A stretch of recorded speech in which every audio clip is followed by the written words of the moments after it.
भारत का सेवा ही बस काम है। सहभागी बन पुण्य कमा लो, सबसे ये आह्वान है। प्रणम्य सागर गुरु महाराज की सोच का ये परिणाम है। सहभागी बन पुण्य कमा लो, सबसे ये आह्वान है, सबसे ये आह्वान है। अरहम योग प्रणेता ने ये पावन दीप जलाया है। साधर्मी का बने सहारा, बीड़ा ये ही उठाया है, बीड़ा ये ही उठाया है। चलो उन्हें खुशियों से मिलाए, बड़ा पुण्य का काम है। सहभागी बन पुण्य कमा लो, सबसे ये आह्वान है, सबसे ये आह्वान है। जीवों के भोजन का प्रबंधन, असमर्थ बच्चों को शिक्षा, रोजगार की करें व्यवस्था, मांगे ना कोई भिक्षा, मांगे ना कोई भिक्षा। अरहम जीव दया भारत बस करती ये ही काम है। सहभागी बन पुण्य कमा लो, सबसे ये आह्वान है, सबसे ये आह्वान है। गाय धरा पे रहे सुरक्षित, गौशाला है बनवाई। जीव जंतु की भोज व्यवस्था सुंदर रूप से करवाई, सुंदर रूप से करवाई। साधर्मी भूखा ना सोए, रखना सबका ध्यान है। सहभागी बन पुण्य कमा लो, सबसे ये आह्वान है, सबसे ये आह्वान है। साधर्मी रोगी के इलाज को हम मिलके हैं करवाते। जाने कितने असहायों को राशन घर में पहुंचाते, राशन घर में पहुंचाते। लक्ष्य हमारा उन चेहरों पे लानी बस मुस्कान है। सहभागी बन पुण्य कमा लो, सबसे ये आह्वान है, सबसे ये आह्वान है। दान धर्म ही साथ जाएगा, बाकी सब तो धोखा है। पुण्य के भागी बन जाओ, ये बड़ा ही पावन मौका है, बड़ा ही पावन मौका है। जुड़ के जीवन सार्थक कर लो, पावन ये अभियान है। सहभागी बन पुण्य कमा लो, सबसे ये आह्वान है, सबसे ये आह्वान है।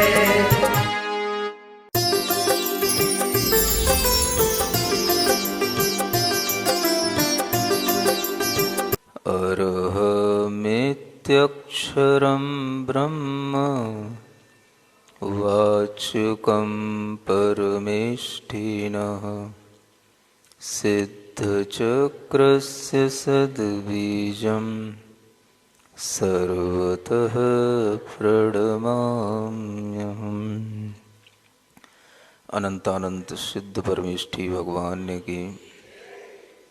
देवादिदेवादिम तीर्थंकर श्री ऋषभनाथ भगवान ने की।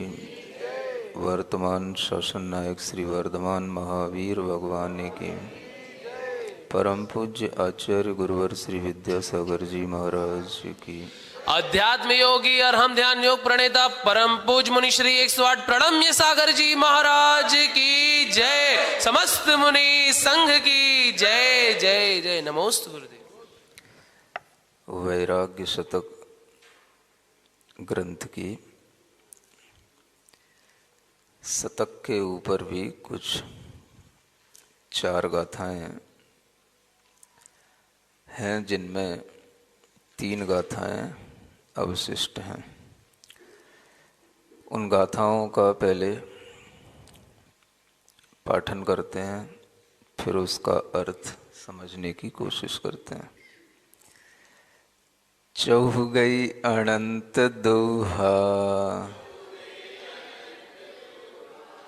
अर्णल पलित भव काणणे महाभीमे,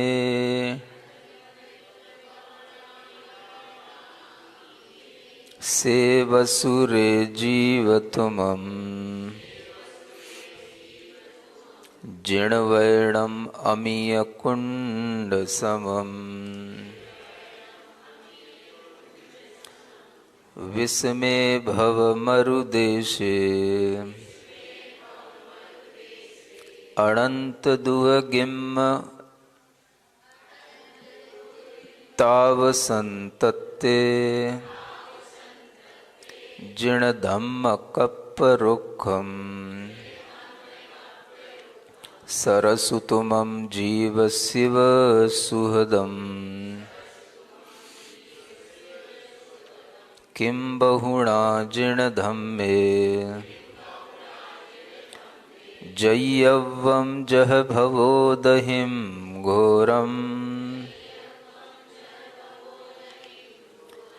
लहुतरियुमणंत सुहम्, लहई जियो सासयम ठाड़म। गाथा 1 से 2 में कहते हैं, चौ गई अनंत दुहानल, 4 गतियों के अनंत दुखों की अग्नि से पलित यानी प्रज्वलित है यह भव कानन यानी संसार का जंगल। इस संसार के जंगल में 4 गतियों के अनंत दुखों की आग लगी हुई है, और यह संसार का जंगल महाभीम है, भयंकर है। अनेक तरह के दुखों से तप्त जीवों को देख करके भय उत्पन्न करने वाला है। ऐसे इस संसार में रे जीव, तुमम माने तुम, सेवसु माने सेवन करो। इसका सेवन करना यानी इसका पान करना, इसका हृदय से चिंतन करना, ध्यान करना, श्रद्धान करना, ये इसका सेवन करना कहलाता है। किसका सेवन करो? जिण वर्णम, जो जिन वचन हैं उनका सेवन करो। अमीय कुंड समम, ये अमृत के कुंड के समान हैं। जिन वचन अमृत कुंड हैं। जिनेंद्र भगवान के वचनों के माध्यम से ही जो संसार के दुखों की आग इस जीव के लिए सहन करने में आती रहती है, और इसे सहन करना ही पड़ता है। अतीत में किया है, वर्तमान में भी करता है, आगे भी करता ही रहेगा। तो उस आग को शांत करने के लिए जो आग बाहर नहीं लगी है, भीतर लगी है। बाहर तो उसके कार्य दिखाई देते हैं, जो 4 गति रूप संसार है वह बाहर का संसार हमें दिखाई देता है। लेकिन इस संसार में रहने वाले जो संसारी जीव हैं, वो सब तब तक उस आग में झुलसते रहते हैं, तब तक उनका जन्म मरण का यह दुख बना रहता है, तब तक उन्हें 4 गतियों के ये दुख मिलते रहते हैं, जब तक कि वह अपनी आग को अमृत कुंड का पान करके स्वयं बुझाते नहीं। अमृत कुंड के समान जो जल है, वह जल ही जिनेंद्र भगवान के वचन है। तो अगर इस आग को भीतर से बुझाना है, इस आग को शांत करना है, जिसे भवदाह कहा जाता है, और इस दाह को अगर हम शांत करना का कोई उपाय देखते हैं तो आचार्य कहते हैं जिन वचनों का आश्रय लो, जिन वचनों का सेवन करो, जिन वचन का पान करो।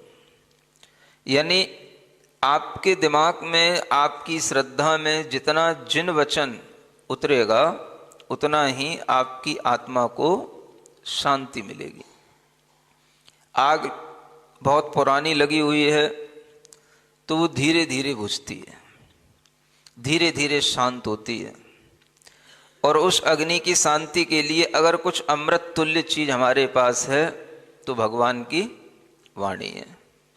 बस ये जो वाणी जिस तरह से आप पीते आए हैं, पी रहे हैं, इसको पीते रहिएगा। इस वाणी का सेवन करने से ही शांति आत्मा को मिलेगी। और चिरकाल से जो तप्त है ये आत्मा, उस आत्मा के लिए अगर आगे भी ये दाह न मिले तो इसका उपाय भी यही वाणी ही है। क्योंकि जब आग लगी हुई है उसको शांत करने के लिए ऊपर से आप कुछ अमृत तुल्य चीज उसमें डालोगे तो अमृत का काम न केवल आग को बुझाना होता है, किंतु अमृत का काम होता है उस भूमि को भी इतना अमृतमय बना देना कि उसमें आगे भी बहुत अच्छे अच्छे फलों की प्राप्ति होती रहे। जब इस अवसर्पणी काल का अंत होता है तो अंत होते समय पर विष की वर्षाएं होती हैं। जब पंचम काल के बाद भी छठवें काल का भी जब अंत होता है तो किसकी विष वर्षा होती है, खार जल की वर्षा होती है, अग्नि की वर्षा होती है। और फिर उसके बाद में जब काल आता है, समय आता है, पुनः उत्सर्पणी काल शुरू होता है, तो फिर इसी भूमि को जो दग्ध हो गई है, जल गई है, उसको फिर से सही बनाने के लिए क्षीर जल की वर्षा होती है, अमृत की वर्षा भी होती है। उस अमृत की वर्षा से क्या होता है कि जो पुराना जला हुआ स्थान है वह इतना उपजाऊ हो जाता है, उसमें इतनी उर्वरा शक्ति आ जाती है कि वो बहुत अच्छी अच्छी उपज उसमें से होने की क्षमता उसी भूमि में आने लग जाती है। तो अमृत का काम दोनों प्रकार का है। जो आग लगी है उसको भी शांत करना और जो भूमि दग्ध हो गई है उसको पुनः उपजाऊ बनाना। यानी हमारी आत्मा के अंदर उस दाह की शांति होने पर आत्मा के गुण प्रकट कराने की क्षमता भी इन्हीं जिन वचनों में है। आत्मा की अपनी शक्तियों को उद्घाटित करने की क्षमता भी इन्हीं जिन वचनों में है। इसलिए यह अमृत भी है और यह औषधि भी है।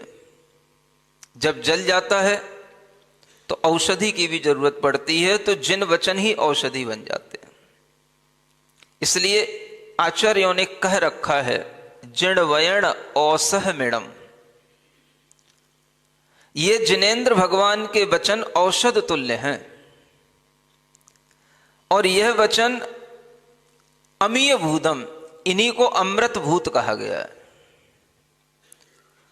विषय सुविरेणम, और इन्हीं जिन वचनों से विषय सुख का विरेचन होता है। जिणवयण औसहमिणम विषय सुविरेणम अमीय भूतम जर मरण वाहि हरणम खय करणम सब दुखाणम।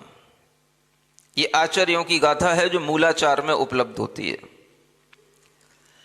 जिनेंद्र भगवान के ये वचन सभी दुखों का क्षय करने वाले हैं, जन्म जरा की व्याधियों को दूर करने वाले हैं, अमृत भूत हैं। और यही वचन हमारी आत्मा के अंदर जो विषय सुख की तृष्णा पड़ी हुई है उसको भी शांत कर देने वाले हैं। तो जिनेंद्र भगवान के वचनों का जितना आप सेवन करेंगे जितना आप चिंतन मनन करेंगे, ये आपके सामने इस तरह की दवाइयां हैं जिनको जितना आप अपने पास में रखेंगे उतना ही आपके अंदर सुख की अनुभूति होगी। अन्यथा इस संसार के जंगल में कोई शरण बाहर है नहीं। शरण तो किसी को मिल भी जाए तो वो शरण भी छूट जाती है, अगर बाहर की शरण है तो नियम से छूटेगी। इसलिए जितनी भी शरण बताई गई हैं सब भीतर की शरण है। चत्तारी शरणम पव्वज्जामि, उन 4 शरणों में कोई भी शरण बाहर नहीं है, सब शरण कहाँ है? हम भीतर से लेते हैं। अरिहंत शरणम पव्वज्जामि, अब अरिहंत बाहर कहाँ है? कोई नहीं है। और बाहर भी होंगे तो भी वो कितनी देर तक शरण देंगे आपको? जब गौतम गढ़धर को भी बाहर से अरिहंत भगवान महावीर स्वामी शरण नहीं दे पाए तो फिर क्या है, उन्हें अपनी शरण में आना पड़ा। और फिर बाद में अगर कोई शरण रह जाती है तो भगवान के स्मरण की ही शरण रह जाती है। आप अरिहंत भगवान को भी अपने लिए शरणभूत देखेंगे तो कैसे देखेंगे? अपने हृदय में देखेंगे। भाई अरिहंत भगवान कहाँ है? तो बाहर नहीं है। कहाँ है? अपने भीतर। सिद्ध शरणम पव्वज्जामि, अब सिद्ध भगवान की गोदी में जाके कैसे बैठोगे? हे भगवान मैं आपकी शरण में आया हूं, मुझे अपनी गोदी में बिठा लो। कोई भगवान अपनी गोदी में तो बिठाएंगे नहीं। उन्हें अपने हृदय में बिठा सकते हैं अपन, ये अपने लिए सहूलियत है। इसी का नाम शरण है। यानी हम कहते जरूर हैं कि भगवान हम आपकी शरण में आए हैं, लेकिन हम भगवान की शरण में पहुंचकर के भी भाव क्या है कि हमने भगवान को अपने हृदय में समाहित कर लिया है, इसलिए कहना पड़ता है भगवान हम आपकी शरण में हैं। समझ रहे हो ना? बात उल्टी है। देखो, हम अगर शरण में आए हैं तो आपको अपने पास रखना चाहिए, आपको हमारा पूरा ख्याल रखना चाहिए, आपको अपने पास में हमें बिठालना चाहिए। ये तो आप कुछ करते नहीं।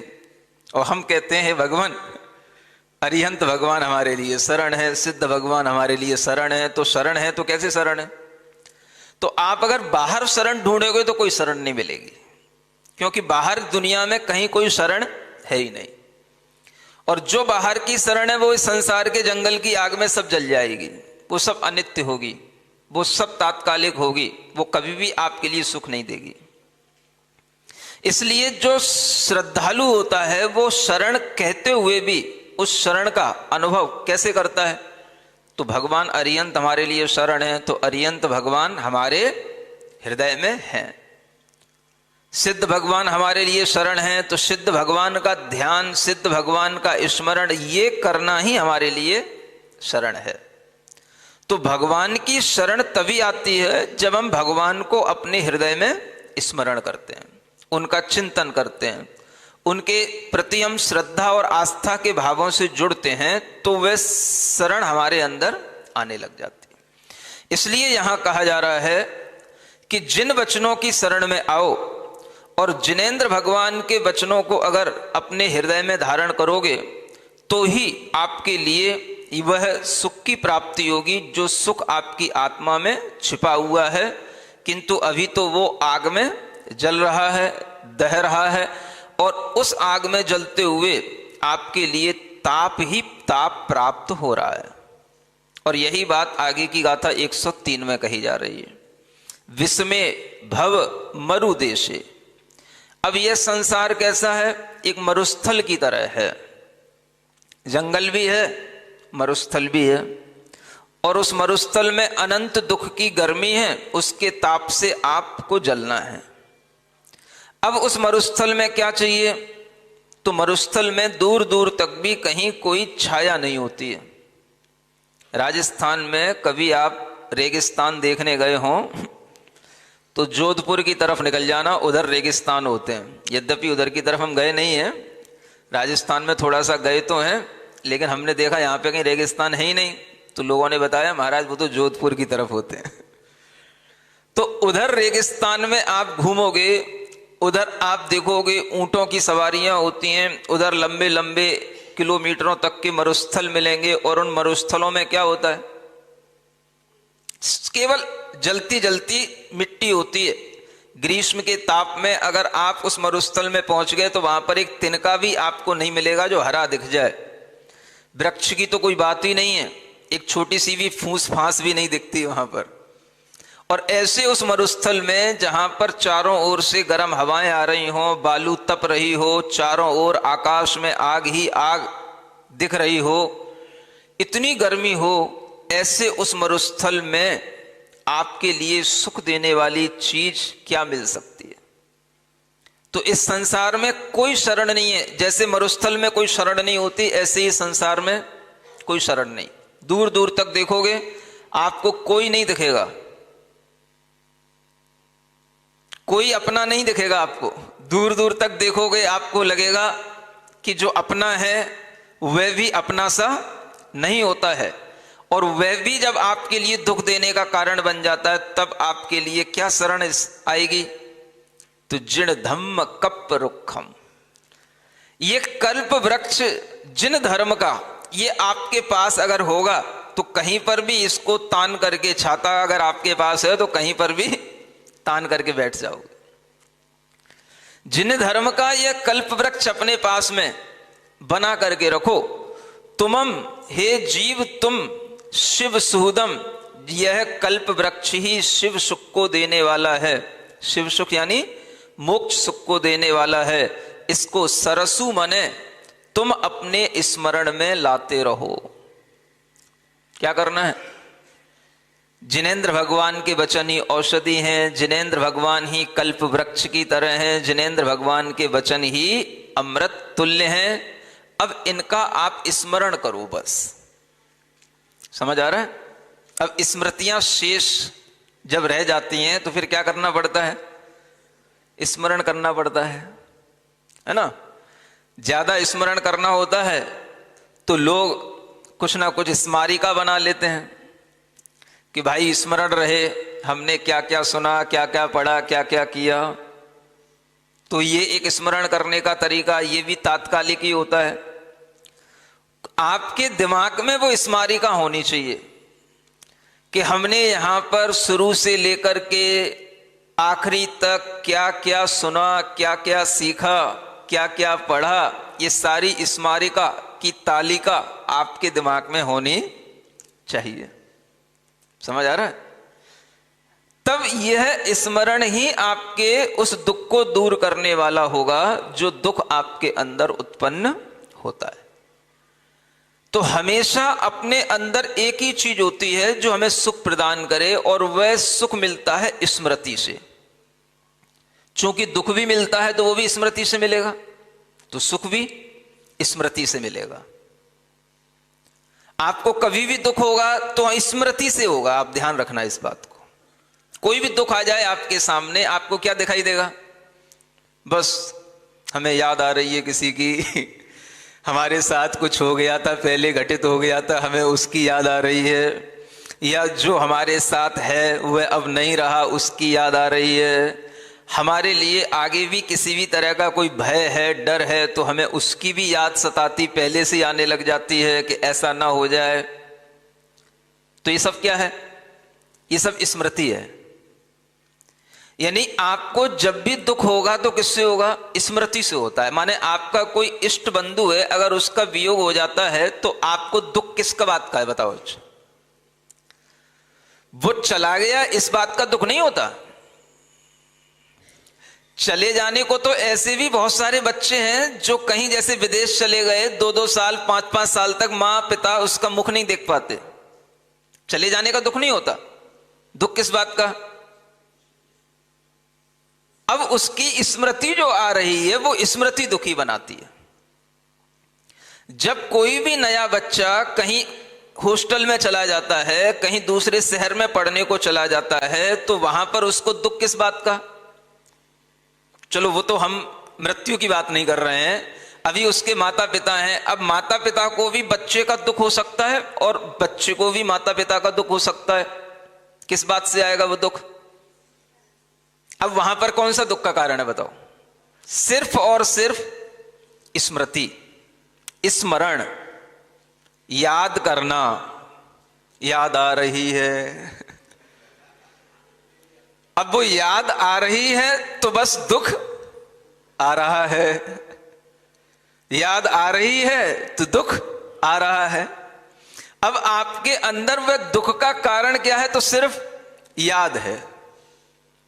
कई लोगों के लिए वह याद अगर आती रहती है और वह अपनी उस याद को रोक नहीं पाते हैं तो उनका दुख निरंतर बना रहता है। कई लोग ऐसे होते हैं जिनके घर में किसी इष्ट का वियोग हो जाता है और मानो कोई कम उम्र में हो गया हो, घर की जिम्मेदारियां हों, बच्चे हों और कोई घर का युवा व्यक्ति निकल गया हो, चला गया हो, तो अब आप देखो उसके लिए वह दुख किस रूप में है? तो बस उसकी स्मृति। और वो स्मृति भी ऐसी होती है कि अगर कोई भी व्यक्ति सामने आ जाए और उसको लगे कि यह उसको जानता होगा और हमें उस रूप में देख रहा है, तो उसके स्मरण करने मात्र से ही सामने वाले को रोना आने लग जाता है। जैसे कि आप किसी उस व्यक्ति के सामने पहुंच जाएं जिसके घर में किसी का वियोग हो चुका है और आपको पता है, आप उस व्यक्ति को भी जानते हैं जिसका वियोग हो चुका है, और वो व्यक्ति भी जिसके सामने आप खड़े हो वो भी व्यक्ति भी जानता है कि आप उसको जानते हो, तो आप केवल पहुंच ही जाओगे तो उसको एकदम से उसी समय पर रोना आने लग जाएगा। तो दुख का कारण क्या बनता है? स्मृति। अब जब स्मृति से दुख है तो सुख भी किससे मिलेगा? स्मृति से मिलेगा। अब स्मृति किसकी करें? तो आचार्य कहते हैं जिन धम्म कप्प रुखम, जिनेन्द्र भगवान का यह धर्म ही कल्प वृक्ष है, इस कल्प वृक्ष की स्मृति करो। वो तो होती नहीं महाराज, बार बार मुझे रह रहे कि वही याद आते हैं, वही याद आता है। अब क्या करोगे? अब करने का तरीका यही एक है, आप अपनी स्मृति में भगवान के वचनों को सामने रखो। आपने अगर ये वैराग्य शतक पढ़ लिया है तो आपको इसमें चारों गतियों के दुखों का भान कराया गया है। पढ़ने के बावजूद भी इन वचनों को फिर से पढ़ सकते हो कि नहीं? अब नहीं पढ़ना महाराज, एक बार पढ़ लिया आपने, पढ़ा दिया, अब नहीं पढ़ेंगे, तो फिर आपके पास में कुछ भी शेष बचेगा नहीं। जो जो पढ़ा है उसको पढ़ना, जो जो सुना है उसको फिर सुनना, और इस तरह से पुनः पुनः पढ़ने से, पुनः पुनः सुनने से यह जो आपके अंदर बार बार उस कल्प वृक्ष का स्मरण आएगा, वह स्मरण ही आपके भीतर जो दुख उत्पन्न हो रहा है उसको दूर करेगा। ऐसा यह भगवान का जो धर्म है, ये जो वचन है जिसके माध्यम से हमारे दुख दूर होते हैं, हम उसको उस दुख दूर करने की औषधि के रूप में काम में लाएं, ये आचार्यों ने हमें बताया। जिन वयन क्या है? औषध, औषधि है। तो जब जब हमें दुख हो, हम इस दुख को दूर करने के लिए और कोई उपाय नहीं करना। क्या करना? भगवान की स्मृति करना। वर्धमान महावीर भगवान की स्मरण में भी अगर आप अपनी स्मृति को ले आएंगे, आपके स्मरण में भगवान महावीर स्वामी आ जाएंगे, तो अपने आप आपके दुख में कमी आने लग जाएगी। वर्धमान स्तोत्र पढ़ोगे तो उसमें भी आपको एक काव्य मिलेगा जिसमें भगवान को कल्प वृक्ष कहा गया है। भगवान की सेवा करना यानी कल्प वृक्ष की सेवा करना है। अगर आपके लिए कुछ स्मरण नहीं रहता है तो उस काव्य का स्मरण करो, और उस काव्य के स्मरण से भी बहुत लाभ बहुत लोगों ने लिए हैं। 7वें नंबर का वह काव्य है। आपके सामने जो है वह तो चला गया, कोई बात नहीं, जो आ सकता है उसके लिए अगर आप भगवान के इस स्तुति के माध्यम से उस 7वें नंबर के काव्य को ही केवल आप गुनगुनाते रहो, पढ़ते रहो, तो आपको इच्छित वस्तु की प्राप्ति कुछ ही समय में हो जाएगी।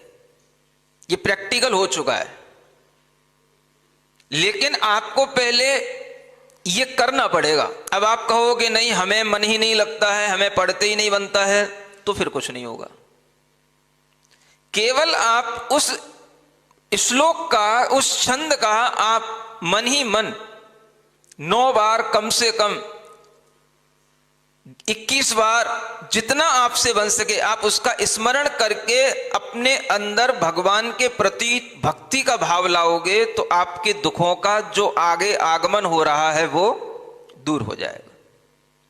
और ये बहुत लड़कों ने लड़कियों ने इसको करके देखा है और कई लोगों को इससे फायदा मिला है। आपको जो चाहिए तो सिर्फ भगवान से ही उसकी इच्छा करो, और वह कल्प वृक्ष कहीं बाहर नहीं है, अपने भीतर है। स्मरण करो, आपके अंदर सब कुछ है। अरियंत भगवान की शरण बाहर नहीं है, कहां है? भीतर है। आप कहीं भी हो, चाहे भगवान का मंदिर आपके सामने हो ना हो, भगवान का बिंब आपके सामने हो ना हो, आप अपने मन में वर्धमान भगवान का स्मरण करो। बस हमें अरिहंत भगवान, सिद्ध भगवान, वर्धमान भगवान की शरण है, और मैं उनकी शरण में यह काव्य पढ़ करके उनका स्मरण कर रहा हूं। वो काव्य क्या है? पढ़ सकते हैं आप लोग। रागादि दोष युत मानस देवतानां सेवा किमप्यतिशयं न ददाति कस्य सेवां करोतु जिन कल्पतरोः सदैव सेवा किमल्पफलदाप्यफलापि तस्य राग द्वेष से सहित रहे जो ऐसे देवों की सेवा क्या अतिशय फल दे सकती है सेवा शिव सुख की मेवा श्री जिनवर हैं कल्प वृक्ष सम उनकी सेवा सदा करो कल्प वृक्ष की सेवा भी क्या अल्प फलाया निष्फल हो। अब अगर आपको संस्कृत आती है तो संस्कृत की 4 लाइनें मन में रटते रहो, कम से कम 9 बार तो स्मरण करो। समय मिल जाए तो 21 बार भी कर लो।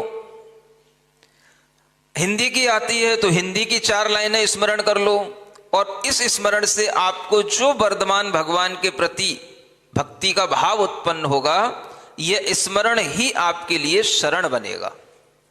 स्मरणम एव शरणम, और कोई शरण नहीं है। लेकिन किसका स्मरण? अपने इष्ट बंधुओं का स्मरण करोगे जो चले गए हैं, गुजर गए हैं, तो उससे तो अब आपको कुछ हाथ लगेगा नहीं। सांप निकल गया, चला गया, अब उसकी लकीर बनी है तो उसको पीटते रहोगे तो उससे तो कुछ हाथ लगेगा नहीं। वही तो बोलते हो ना, सांप निकल गया अब लकीर पीट रहे हो। नहीं समझ में आया? माने कोई सांप आया था घर में और वो जो है निकल गया। माने आपके घर के व्यक्ति को मैं सांप नहीं कह रहा, वो तो उदाहरण बता रहा हूं। अब वो सांप आया और निकल गया, अब उसका डर लगा हुआ है, तो अब वो डर को दूर करने के लिए मानो हम क्या करें, उसी की याद करें कि सांप यहां है, तो उसको लोग क्या करें, उसी को लकीर को पीटें कि ये सांप है, ये सांप है, ये सांप है, यहाँ सांप था, यहाँ सांप था, अब सांप नहीं होना चाहिए यहाँ पे। तो लकीर को पीटने से सांप नहीं मर जाएगा, वो तो निकल गया सो निकल गया। इसी तरह से जो जीव आया था वो तो अगर उसकी मृत्यु हो गई तो चला गया चला गया। अब उसकी याद करके आप उसकी लकीरों पर पीटते रहोगे अपने आप का सिर, तो कुछ नहीं होने का। अब उन लकीरों पे अपना सिर पीटने की बजाय इन लकीरों पे सिर पीटो जो यहां लिखी हुई हैं वर्धमान भगवान के स्मरण में। ये भी तो लकीरें हैं, ये 4 लाइनें हैं, इन पर अपना सिर रखो, इनको अपने सिर पे रखो और इनको स्मरण में लाओ। कल्प वृक्ष की सेवा भी क्या अल्प फलाया निष्फल हो। कभी आपने देखा कल्प वृक्ष के समक्ष पहुंचने पर अल्प फल नहीं मिलते हैं, ना ही कोई व्यक्ति निष्फल होता है। कल्प वृक्ष हमेशा पूर्ण फल देता है। और वही भाव यहां पर भगवान की भक्ति में लिखा हुआ था कि अगर हम भगवान की सेवा करेंगे, भगवान की भक्ति करेंगे तो हमें पूर्ण फल मिलेंगे। थोड़े से फल नहीं मिलते हैं, या अल्प फल देने वाली भगवान की भक्ति नहीं होती। भगवान की भक्ति पूर्ण फल देने वाली होती। इसलिए कल्प वृक्ष की उपमा देकर के यह कहा गया कि आप इन जिन वचनों का हमेशा अपने अंदर स्मरण बनाए रखो, जैसे भी बने वैसे बनाए रखो। हिंदी के पद अच्छे लगते हो तो गुनगुनाते रहो हिंदी के पद, और संस्कृत में अच्छा लगे तो संस्कृत में पढ़ो। आपको भगवान की भक्ति से ही सभी प्रकार के सुखों की प्राप्ति होगी, क्योंकि कल्प वृक्षों के फल कभी भी आधे अधूरे निष्फल नहीं होते हैं, वह हमेशा पूर्ण फल देने वाले होते हैं। ऐसे जिनेंद्र भगवान भले ही हमारे सामने नहीं हो, लेकिन हम उनकी शरण में हैं और उनको अपनी अंदर स्मरण करके उनकी शरण में हमेशा बने रह सकते हैं। आपको अगर स्मरण में आता है तो स्मरण में वो चीजें भी आनी चाहिए जो आपको यहां बताई जाती हैं।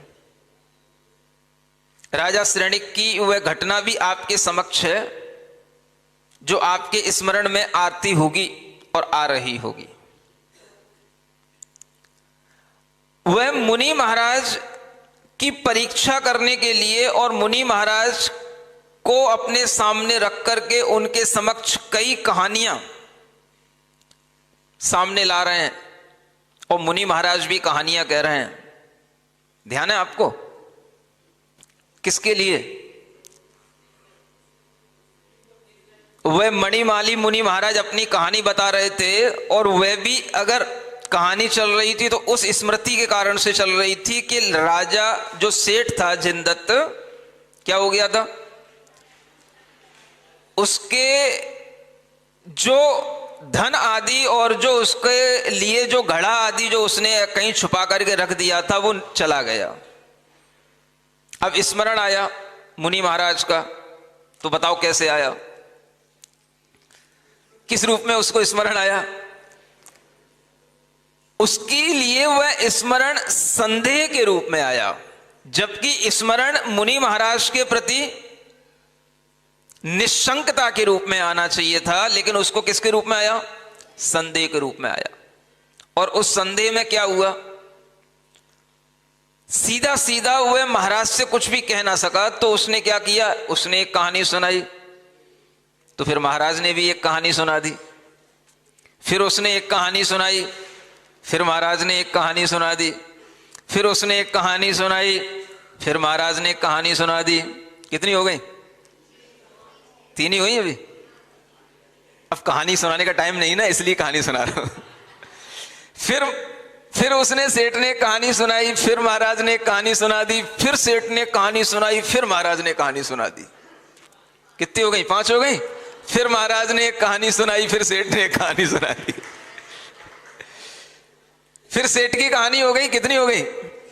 6 कहानियां सुना दी, और महाराज ने भी 6 कहानियां सुना दी, सेठ ने भी 6 कहानियां सुना दी। और जब 7वीं कहानी सुनाने को जैसे ही सेठ वो तत्पर हुआ, तो उसका बेटा भी ये सब द्वंद्व देख रहा था। कौन सा बेटा? जिसने ये घड़ा छुपा रखा था, खुद ले लिया था, चोरी कर लिया था। अब वो इस द्वंद्व को देख करके समझ गया कि ये क्या चल रहा है। तो फिर वह सामने आ जाता है, और सामने आकर के मुनि महाराज के चरणों में गिर जाता है, और अपनी बात को स्वीकार अपने पिता के सामने करता है। और फिर वो कहता है कि महाराज, मैंने देख लिया ये धन क्या कराता है। जिन पिताजी को हम समझते थे कि महाराज के प्रति अत्यंत श्रद्धा है, उनका श्रद्धा का भाव भी इस धन के कारण से चला गया। ऐसे धन को धिक्कार हो, तो उस बेटे के अंदर ये भाव आ जाता है, और वह भाव इतना ज्यादा आ जाता है कि महाराज, ये संसार इसी तरह के दुखों को देने वाला है, और इस संसार की असारता को मैंने देख लिया। मैं जिस धन के पीछे दौड़ रहा था, उस धन ने मेरी आंखें खोल दी, इसलिए मैं अब आपकी शरण में आ गया हूं। तो वह उन मुनि महाराज से दीक्षा कर लेने का निवेदन करने लग जाता है। समझ आ रहा है? समझ में आना चाहिए बस। जब बेटे ने दीक्षा का निवेदन किया, तो वो सेठ भी सोचता रह गया कि ये धन जो मैं अपने बेटे के लिए ही रख रहा था और उसी के लिए ही सब कुछ था, अब ये बेटा ही जब मुझे छोड़ के जा रहा है, तो उस सेठ के मन में भी आया कि मुझे भी ये संसार आसार अब दिखने लगा है। तो वह सेठ ने भी उसी समय मन बना लिया, महाराज हमें भी आपके ही चरणों में दीक्षा लेनी है, तभी हमारे पाप दूर होंगे। हमने आपके प्रति बहुत गलत सोच लिया, बहुत अनर्थ कर लिया। और आप सोचो, पिता पुत्र दोनों ने उन मुनि महाराज के चरणों में दिगंबर जैनेश्वरी दीक्षा धारण कर ली। ये स्मरण जो मणिमाली मुनि महाराज को रहा, वो सुना रहे हैं राजा श्रेणिक को।